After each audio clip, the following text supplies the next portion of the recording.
Kemenangan timnas Brasil atas Korea Selatan pada babak 16 besar Piala Dunia 2022 turut membuat Neymar Junior mencatatkan sejarah baru. Neymar kini selevel dengan Pele dan juga Ronaldo Nazario.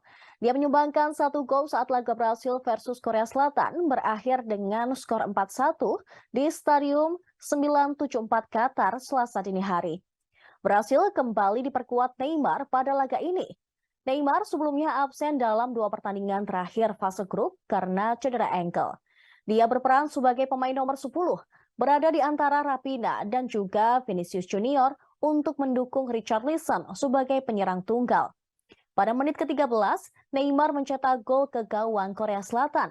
Saat itu Brasil mendapat hadiah penalti usai Richarlison dilanggar Woo Young-chung di dalam kotak terlarang.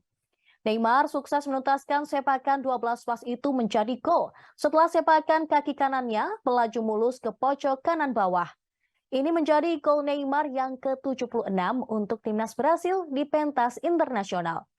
Penyerang PSG ini hanya terpaut 1 gol dari top scorer sepanjang masa Brasil, yaitu Pele dengan total 77 gol.